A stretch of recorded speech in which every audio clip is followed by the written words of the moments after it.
ఇక పాక్తో ఉద్రిక్తతల నేపథ్యంలో అప్రమత్తమైంది భారత ప్రభుత్వం. దేశంలోని అన్ని ఎయిర్పోర్ట్స్ లో అలర్ట్ ప్రకటించింది. అలాగే పటిష్టమైన భద్రతా చర్యలకు ఆదేశించింది కేంద్రం. ప్రయాణికులు కనీసం 3 గంటల ముందుగానే ఎయిర్పోర్ట్ చేరుకోవాలని సూచించింది ఏవియేషన్ మంత్రిత్వ శాఖ. చెక్ ఇన్, బోర్డింగ్ సమయంలో అధికారులకు సహకరించాలని సూచించింది. అలాగే ప్రభుత్వ ఆమోదం పొందిన ఫోటో గుర్తింపు కార్డులు తెచ్చుకోవాలని తెలిపింది ప్రభుత్వం.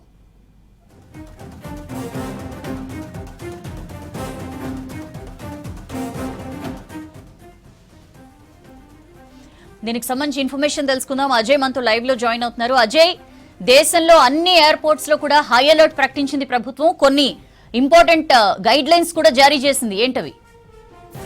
ప్రస్తుతం పరిస్థితులు పరిణామాలకు అనుగుణంగానే దేశంలో ఉన్నటువంటి అన్ని ఎయిర్పోర్ట్స్కి హై అలర్ట్ భారత ప్రభుత్వం ప్రకటించింది. ముఖ్యంగా ఎయిర్పోర్ట్స్ సంబంధించి టెర్మినల్ బిల్డింగ్స్లోకి సందర్శకుల్ని అనుమతించకూడదు అని చెప్పడంతో పాటు ఎయిర్పోర్ట్ పరిసర ప్రాంతాలు మొత్తం కూడా పూర్తిగా సిఐఎస్ఎఫ్ సంబంధించి వాళ్ళ ఆధీనంలో ఉండాలి అనేది చెప్పారు. ముఖ్యంగా ఎయిర్పోర్ట్కి ఎవరైతే ఫ్లైట్ కోసం వస్తుంటారో ఇతర ప్రాంతాలకు వెళ్ళాలి అనేవారు ముందుగానే ఎయిర్పోర్ట్కి రావాల్సి ఉంటుంది. అది కూడా ఒక 3 hours ముందు రావాలి అని చెప్పడంతో పాటు వాళ్ళు ఏదైతే లగేజ్ క్యారీ చేస్తుంటారో అది కేవలం ఒక 7 kgs సంబంధించిన వెయిట్ని ఉండే లగేజ్ మాత్రమే, ఆ బ్యాగ్ని మాత్రమే క్యారీ చేసే దిశగా కొన్ని చర్యలు తీసుకున్నారు. ఇప్పటికే సిఐఎస్ఎఫ్ డీజీతో అమిత్ షా కూడా ఫోన్లో మాట్లాడారు. ఎయిర్పోర్ట్లకు సంబంధించి ఎయిర్పోర్ట్ల వద్ద భద్రతా పరంగా ఏ విధమైన చర్యలు తీసుకోనున్నారు, ఇప్పటికీ కేంద్ర ప్రభుత్వం ఏదైతే ఇన్స్ట్రక్షన్స్ ఇస్తుందో దానికి అనుగుణంగా ఎయిర్పోర్ట్స్ వద్ద ముఖ్యంగా సెక్యూరిటీని పెంచడంతో పాటు ఖచ్చితంగా ఈ టెర్మినల్స్ వద్ద సందర్శకుల్ని అనుమతించడం వల్ల కూడా కొంతమేరకు ఇబ్బందులు తలెత్తే అవకాశం ఉంటుంది. కాబట్టి దానికి ఎక్కడ తావు లేకుండా అన్ని ఎయిర్పోర్ట్స్ వద్ద హై అలర్ట్ ని ప్రకటించారు. ముఖ్యంగా సరిహద్దు ప్రాంతాలకు సంబంధించిన రాష్ట్రాల ముఖ్యమంత్రులతో కూడా ఇప్పటికే నరేంద్ర మోడీ మాట్లాడారు. పీఎం కూడా సరిహద్దు ప్రాంతాలకు సంబంధించి ఇటు పంజాబ్, గుజరాత్, హర్యానాకు సంబంధించి దాంతోపాటు ఇటు జమ్మూ అండ్ కాశ్మీర్ సంబంధించిన సీఎంలతో కూడా మాట్లాడుతూ ప్రస్తుతం జరుగుతున్న పరిస్థితులు, పాకిస్తాన్ ఏ విధంగా తెగబడుతుంది, ఏ విధంగా దాడులకు తెగబడుతుంది, దానికి ప్రతిఘటనగానే ప్రస్తుతం భారత్ కూడా కొన్ని ప్లేసెస్లో పాకిస్తాన్ మిసైల్స్ కావచ్చు, డ్రోన్లకి ప్రతిఘటనగానే కొన్ని దాడులు చేస్తున్న సిచ్యువేషన్, అంటే కౌంటర్ అటాక్ ప్రస్తుతం ఇండియా స్టార్ట్ చేసింది. సో ప్రస్తుతం సరిహద్దుల్లో జరుగుతున్న పరిస్థితులు, అక్కడ జరుగుతున్న దాడులకు సంబంధించి కావచ్చు ఎప్పటికప్పుడు కూడా ఇటు ఉన్నతాధికారుల్ని అలర్ట్ చేస్తూనే నేరుగా ప్రధానమంత్రి నరేంద్ర మోదీతో పాటు ఇటు అమిత్ షా, రాజ్నాథ్ సింగ్ కేంద్ర మంత్రులు కూడా ఎప్పటికప్పుడు గ్రౌండ్ లెవెల్లో జరుగుతున్న తీరుని మొత్తం కూడా వాకప్ చేస్తున్న సిచ్యువేషన్. సో ఒకవైపు ఎయిర్పోర్ట్ సంబంధించి హై అలర్ట్ ప్రకటించారు. ఎయిర్పోర్ట్ సంబంధించి అక్కడ ఎలాంటి జాగ్రత్తలు తీసుకోవాలి, భద్రతా పరంగా ఎలాంటి నియమాలు, ఎలాంటి ప్రికాషన్స్ తీసుకోవాలి అనే దానిపైన ఇప్పటికే సిఐఎస్ఎఫ్ సంబంధించిన డీజీతో అమిత్ షా మాట్లాడారు. దాంతోపాటు ముఖ్యంగా ఇతరేతర ఢిల్లీ లాంటి కీలకమైన రాష్ట్రాలు మెయిన్ సంబంధించి హెడ్ క్వార్టర్స్ ఏవైతే ఉన్నాయో అలాంటి పట్టణాలపైన కూడా ఎక్కువగా దృష్టి పెట్టారు. అలాంటి ప్లేసెస్ వద్ద కూడా హై అలర్ట్ ప్రకటించిన పరిస్థితి. దాంతోపాటు అలాంటి సిటీస్ పైన సెక్యూరిటీ కూడా పెంచాలి అని ఇప్పటికే కేంద్ర నిర్ణయం తీసుకుంది. సో అలాంటి సిటీస్ వద్ద ఎలాంటి అనుకోని ఘటనలు చోటు చేసుకోకుండా పూర్తి స్థాయి చర్యలు తీసుకోవాలి అనే దానికి సంబంధించి మాత్రము ఇప్పటికే మెయిన్ సిటీస్ ఢిల్లీ కావచ్చు, దాంతోపాటు ముంబై, ఇతరేతర మెయిన్ సిటీస్ సంబంధించి అక్కడ కూడా కొంతవరకు సెక్యూరిటీని పెంచాలి అంటూ కూడా ప్రస్తుతం భారత ప్రభుత్వం నిర్ణయం తీసుకుంది. దానికి అనుగుణంగానే ప్రస్తుతం డిఫెన్స్ ఎక్కువగా ఉండే డిఫెన్స్ ఎస్టాబ్లిష్మెంట్స్ కొన్ని రాష్ట్రాలకు సంబంధించి కొన్ని సిటీస్లో డిఫెన్స్ ఎస్టాబ్లిష్మెంట్స్ ఎక్కువగా ఉంటాయి. అక్కడ కూడా కొన్ని దాడులు జరిగే అవకాశం ఉంటుంది. వాటిని టార్గెట్ చేసుకునే కూడా కొన్ని దాడులకు దిగే అవకాశం ఉంటుంది. కాబట్టి డిఫెన్స్ సంబంధించిన ఎస్టాబ్లిష్మెంట్స్ ఎక్కడైతే ఎక్కువగా ఉన్నాయో అలాంటి ప్లేసెస్ సంబంధించి అలాంటి పట్టణాల్లో కూడా కొంత మేరకు సెక్యూరిటీని పెంచాలి అనే నిర్ణయం తీసుకున్నారు. ముఖ్యంగా ఇటు కేంద్ర ప్రభుత్వం తీసుకున్న నిర్ణయాలకు సంబంధించి ప్రస్తుతం జరుగుతున్న పరిస్థితులు, పరిణామాలకు అనుగుణంగానే నిర్ణయాలు తీసుకుంటున్నారు.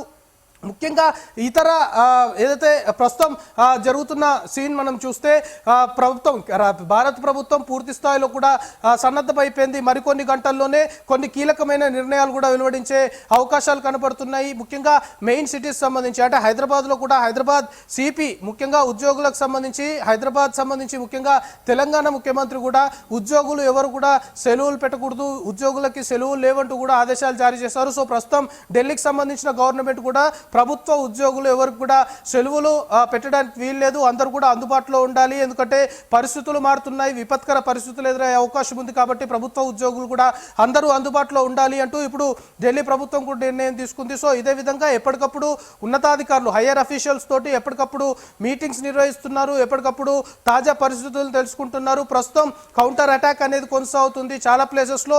ఇంకా పాకిస్తాన్ చేస్తున్న దాడులకి ఎదురు దాడిగా కూడా ఇండియా ప్రస్తుతం కొన్ని దాడులు చేస్తున్న సిచ్యువేషన్ మనం చూస్తున్నాం. ఇప్పటి వరకు పాకిస్తాన్ సంబంధించి ఒక పైలట్ని కూడా F-16 సంబంధించి ఏదైతే ఫైటర్ జెట్ పైలట్ ఉన్నాడో అతడు కూడా ప్రస్తుతం భారత్ ఆర్మీ ఆధీనంలో ఉన్నట్లు కొంతవరకు సమాచారం అందుతుంది. ఇక పాకిస్తాన్ సంబంధించిన అఫీషియల్ ప్రకటన కూడా ఒకటి చేశారు. JF-17 2 ఫ్లైట్లు కూడా ఏదైతే జెటర్ ఫైట్ ఏదైతే ఆ ఫ్లైట్ సంబంధించి వాటిని నిర్వీర్యం చేశారు భారత్ అని చెప్పడంతో పాటు మాకు ఎక్కడ యుద్ధాలు చేసే ఆలోచన లేదు అంటూ చెప్తూనే ఈ విధమైన దాడులకు తెగబడుతున్న సిచ్యువేషన్ ప్రస్తుతం నెలకొంది. దాంతోపాటు పాకిస్తాన్ సంబంధించిన జవాన్లు కొందరు మరణించినట్లు కూడా పాకిస్తాన్ సంబంధించి అఫీషియల్గానే వారు కొద్దిసేపటి క్రితం చెప్పిన సిచ్యువేషన్ మనం చూస్తున్నాం. సో ఇంకా ఒక భయానకమైన పరిస్థితి, ఒక హైటెన్స్ వాతావరణం అయితే కంటిన్యూ అవుతుంది. ప్రతి దాడులు కంటిన్యూ అవుతున్నాయి. పాకిస్తాన్ సంబంధించిన మిసైల్స్, డ్రోన్స్ తో పాటు ఇతరేతర ఏ విధంగా పాకిస్తాన్ దాడులకు తెగబడుతుంది అనేది కూడా తెలియని సిచ్యువేషన్ ఉంది. కానీ దానికి దీటుగానే ప్రస్తుతం భారత డిఫెన్స్ వ్యవస్థ కావచ్చు, లేకపోతే త్రివిధ దళాలు అంతా కూడా సిద్ధంగా ఉన్నాయి. ప్రస్తుతం ఏ విధమైన ప్రికాషన్స్ తీసుకోవాలి, ఎందుకంటే ఇప్పటికే బ్లాక్అవుట్ అనేది విధించారు. ఇటు సరిహద్దు రాష్ట్రాలు, సరిహద్దుకు సంబంధించిన ప్రాంతాలతో పాటు బ్లాక్అవుట్ విధించడము, దాంతోపాటు ఇప్పుడు దేశవ్యాప్తంగా ఎయిర్పోర్ట్ల వద్ద ఒక హై అలర్ట్ ప్రకటించడము, ఎయిర్పోర్ట్ల వద్ద ఏ విధమైన చర్యలు తీసుకోవాలి, భద్రతా పరంగా ఏ విధంగా ముందుకెళ్లాలి అనే దానిపైన ఒక నిర్ణయం తీసుకున్నారు. ఇక దీంతో పాటు మనకు అందుతున్న ఇన్ఫర్మేషన్ ని బట్టి సోషల్ ప్లాట్ఫామ్ సంబంధించి కూడా కొంతవరకు దేశ భద్రతకు భంగం వాటిల్లే అవకాశం ఉంటుంది. కాబట్టి దాదాపు 8,000 ట్విట్టర్ అకౌంట్స్ సంబంధించి, అంటే పాకిస్తాన్ కి అనుకూలంగా ఉన్న ఒక 8,000 ట్విట్టర్ అకౌంట్స్ సంబంధించి వాటిని కూడా ప్రస్తుతం కేంద్ర ప్రభుత్వము నిషేధించినట్లు మనకు తెలుస్తుంది. సో ఈ విధంగా ఎక్కడికక్కడ దేశ భద్రతకు సంబంధించి ఎక్కడ కాంప్రమైజ్ అవ్వకుండా అన్ని విధాలుగా కూడా పాకిస్తాన్ని ఎదురు దాడి చేసేందుకు కావచ్చు, లేకపోతే పాకిస్తాన్ వేస్తున్న ఎత్తులకు పై ఎత్తులు వేస్తూ ఖచ్చితంగా భారత ప్రభుత్వం అయితే ముందుకెళ్తుంది. సో ప్రస్తుతం అయితే ఒక భయానకమైన పరిస్థితులు అయితే ఇంకా కంటిన్యూ అవుతున్నాయి. ఈరోజు రాత్రి అంటే మరికొన్ని గైడ్ లైన్స్ కూడా కేంద్ర ప్రభుత్వం నుండి వచ్చే అవకాశం ఉంది. ఇటు నరేంద్ర మోదీతో పాటు రాజ్నాథ్ సింగ్, అమిత్ షా ఎప్పటికప్పుడు కూడా గ్రౌండ్ లెవెల్లో ఏం జరుగుతుంది, ముఖ్యంగా జమ్మూ కాశ్మీర్తో పాటు సరిహద్దుల్లో ఉన్న రాష్ట్రాలకు సంబంధించి ఆయా జిల్లాల్లో ఎలాంటి పరిస్థితులు నెలకొన్నాయి, ఎందుకంటే ముఖ్యంగా ఇటు పంజాబ్ సంబంధించి కావచ్చు, అక్కడ పూర్తి స్థాయిలో కూడా కొంత మేరకు సివిలియన్స్ పైన దాడులు జరుగుతున్న సిచ్యువేషన్ మనం చూస్తున్నాం. ఇప్పుడు పాకిస్తాన్ ముందు నుండి కూడా చేస్తుంది అదే, పూర్తిగా సివిలియన్స్ పైన దాడులు చేస్తున్న పరిస్థితి. వందలాది మంది వ్యవసాయాన్ని నమ్ముకొని ఇటు సరిహద్దు ప్రాంతాల్లో బార్డర్స్లో ఉన్నారు. సో వాళ్ళని టార్గెట్గా చేసుకొని కూడా ఎలాంటి దుశ్చర్యలకైనా పాకిస్తాన్ పాల్పడే అవకాశం ఉంది. కాబట్టి ముందుగా వాళ్ళందరినీ బంకర్లకు షిఫ్ట్ చేయడం కావచ్చు, లేకపోతే అక్కడున్న ప్లేసెస్ నుండి ఇంకో ప్లేస్కి ఆల్రెడీ షిఫ్ట్ చేసే ప్రక్రియ కొంత మేరకు గతంలో అంటే నిన్న మొన్న చేశారు. సో ప్రస్తుతం బ్లాక్అవుట్ ఉంది కాబట్టి ప్రజలందరికీ ఒకటే కాషన్ ఇస్తున్నారు, అందరూ కూడా అప్రమత్తంగా ఉండాలి. ప్రస్తుతం భారత త్రివిధ దళాలు అనుకోవచ్చు, డిఫెన్స్ కావచ్చు, లేదా భారత ప్రభుత్వం ఏదైతే నిర్ణయాలు తీసుకుంటుందో దానికి అనుగుణంగా ప్రజలందరూ కూడా సహకరిస్తేనే ఖచ్చితంగా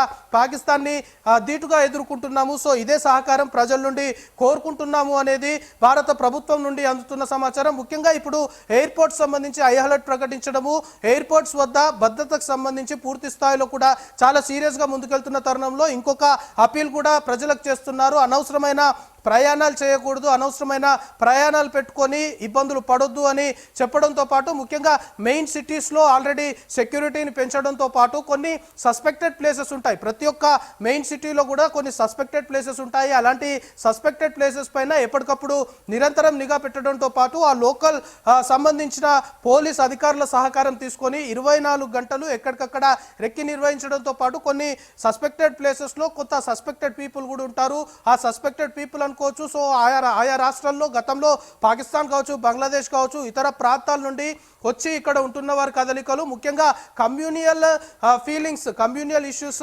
తెరపైకి తీసుకొచ్చే వాళ్ళు, మత విద్వేషాలని రెచ్చగొట్టే వ్యక్తులకు సంబంధించి గతంలో అలాంటి యాక్టివిటీస్కి ఎవరైతే పాల్పడ్డారో వాటిపైన కూడా ప్రస్తుతం భారత్లో వివిధ రాష్ట్రాల్లో అలాంటి వాళ్ళు ఎవరైతే ఉన్నారో వాళ్ళందరిపైన కూడా ప్రస్తుతం పూర్తి స్థాయిలో ఫోకస్ పెట్టారు. సో ఏదేమైనప్పటికీ కూడా ప్రస్తుతం హై లెవెల్ మీటింగ్స్ అనేవి ఇంటర్నల్గా సాగుతున్నాయి. ఖచ్చితంగా ఎలాంటి పరిస్థితులు ఉంటాయి, ఎలాంటి పరిణామాలు ఉంటాయి అనేది ఖచ్చితంగా పూర్తిగా ఒక సస్పెన్స్గా మారిన పరిస్థితి. ప్రస్తుతం అయితే పాకిస్తాన్ చేస్తున్న అటాక్కి ఇండియా కూడా కొన్ని ప్లేసెస్లో ఇటు లాహోర్, ఇస్లామాబాద్ సంబంధించి కౌంటర్ అటాక్ కూడా స్టార్ట్ చేసింది. కానీ ఈ ఇంటర్నల్ మీటింగ్స్ అన్ని పూర్తయిన తర్వాత హై లెవెల్ అధికారులతోటి అటు మోదీ కావచ్చు, లేకపోతే అమిత్ షా, రాజ్నాథ్ సింగ్ వీళ్ళంతా సమావేశాలు పూర్తయిన తర్వాత ఏ విధమైన డైరెక్షన్స్ ఇస్తారు, ఇక డైరెక్షన్స్ ఇచ్చిన తర్వాత ఖచ్చితంగా అదే విధంగా ముందుకెళ్లే అవకాశాలు అయితే కనపడుతున్నాయి. ఇప్పటికే ఆపరేషన్ సింధూర్ సంబంధించి ఆపరేషన్ సింధూర్ చేశారు అంటేనే మొత్తము ఇటు డిఫెన్స్ కావచ్చు, త్రివిధ దళాలకి ఆల్రెడీ భారత ప్రభుత్వం నుండి ఫ్రీ హ్యాండ్ ఉంది కాబట్టి దాన్ని చేయగలిగారు. సో ప్రస్తుతానికి అటాక్కి కౌంటర్ అటాక్ మాత్రమే భారత్ చేస్తుంది. కానీ ఫుల్ ఫ్లెడ్జ్డ్గా ముందుకెళ్ళాలి అంటే మరేమైనా ఇన్స్ట్రక్షన్స్ ఇస్తారా, ఏం జరుగుతుంది, ఎలాంటి గైడ్ లైన్స్ ఉండబోతున్నాయి, ఎలాంటి ఆదేశాలు కేంద్ర ప్రభుత్వం నుండి ఉంటాయి, భారత ప్రభుత్వము ఈ సమావేశాలు కీలకమైన మీటింగ్స్ అన్ని పూర్తయిపోయిన తర్వాత ఏ విధమైన ఏదైతే నిర్ణయాలు వెలువరిస్తుంది అనేది చూడాల్సిన అవసరం ఉంది. సో ప్రస్తుతానికైతే హైటెన్స్ వాతావరణం కంటిన్యూ అవుతుంది, ప్రతి దాడులు కంటిన్యూ అవుతున్నాయి. సో ఈరోజు రాత్రి మొత్తం కూడా ముఖ్యంగా సరిహద్దు ప్రాంతాలని టార్గెట్గా చేసుకొని పాకిస్తాన్ సంబంధించిన దాడులు కొనసాగే అవకాశం ఉంది. కాబట్టి సరిహద్దు ప్రాంతాలపైనే ఎక్కువగా కూడా ఫోకస్ చేయడంతో పాటు కొన్ని మెయిన్ ప్లేసెస్ సంబంధించి వాటిపైన కూడా దృష్టి పెట్టారు. ఇప్పటికైతే భారత్ సంబంధించిన ప్రభుత్వం ఏదైతే భారత ప్రభుత్వం కూడా చాలా క్లియర్గా చెప్పింది, ఇప్పటి వరకు పాకిస్తాన్ చేసిన దాడులకు సంబంధించి ఎక్కడ ఆస్తి నష్టము, ప్రాణ నష్టం జరగలేదు. వాళ్ళకు సంబంధించిన మిసైల్స్, డ్రోన్స్, ఇతరేతర జెట్ ఫ్లైట్స్ అన్నిటిని, ఫైటర్ ఫ్లైట్స్ అన్నిటిని కూడా సమర్థవంతంగా ఎదుర్కోవడంతో పాటు నిర్వీర్యం చేశాము. ఇంకా వాళ్ళు ఎలాంటి దాడులకు దిగినా సిద్ధంగా ఉన్నాము, ఎట్టి పరిస్థితుల్లో ఉపేక్షించేది లేదు, ఖచ్చితంగా దాడికి ప్రతిదాడి చేసే దిశగానే ప్రస్తుతం భారత సైన్యము, త్రివిధ దళాలు, డిఫెన్స్ సంబంధించి అయితే ముందుకెళ్తున్నాయి. కానీ ఓవరాల్గా ఈ పరిస్థితుల ద్వారా దేశవ్యాప్తంగా కూడా ఒక టెన్షన్ వాతావరణం అయితే కంటిన్యూ అవుతుంది. ఏ క్షణం ఏం జరుగుతుంది అనే ఒక సస్పెన్స్ అయితే కంటిన్యూ అవుతుంది. పాకిస్తాన్ కవ్వింపు చర్యలకు పాల్పడుతుంది కాబట్టి భారత్ కూడా దానికి ప్రతి దాడిగానే మాత్రమే దాడులు చేస్తుంది. కానీ ఇంటెన్షనల్గా చేయట్లేము, ముందు నుండి కూడా ఉగ్ర స్థావరాలపైనే దాడులు చేశాము, కానీ సివిలియన్స్ని ఎక్కడా కూడా ఇబ్బంది పెట్టలేదు అని భారత ప్రభుత్వం చెప్తుంది. కానీ పాకిస్తాన్ మాత్రం తీరు మార్చుకోకుండా అదే విధంగా కవ్వింపు చర్యలకు పాల్పడుతూ ఎప్పటికప్పుడు దాడులు చేస్తున్న సిచ్యువేషన్. కాబట్టి దేశవ్యాప్తంగా ప్రజలందరూ కూడా అప్రమత్తంగా ఉండాలి. అనవసరంగా బయటికి రావడం కావచ్చు, లేకపోతే సుదూర ప్రయాణాలు పెట్టుకోవడం కావచ్చు, ముఖ్యంగా కొన్ని ప్లేసెస్ సంబంధించి మాత్రం అక్కడ ప్రజలు కొంతవరకు అలర్ట్గా ఉండడం మంచిది. అధికారులు సైరన్లు మోగించినప్పుడు కావచ్చు, కాషన్ ఇచ్చినప్పుడు కావచ్చు అప్రమత్తంగా ఉండాలి. ఖచ్చితంగా భారత ప్రభుత్వము ప్రస్తుతం ఏదైతే పాకిస్తాన్ చేస్తున్న దాడికి ధీటుగా ఏదైతే ప్రయత్నాలు చేస్తుందో ఖచ్చితంగా దేశవ్యాప్తంగా ప్రజలందరూ కూడా సహకరించాలి, దేశవ్యాప్తంగా ప్రజలు అలర్ట్గా ఉండాలి అనే ఒక మెసేజ్ మాత్రము ప్రస్తుతం భారత ప్రభుత్వం నుండి, అధికారుల నుండి అందుతుంది. సౌజన్య. రైట్ అజయ్, ఒకసారి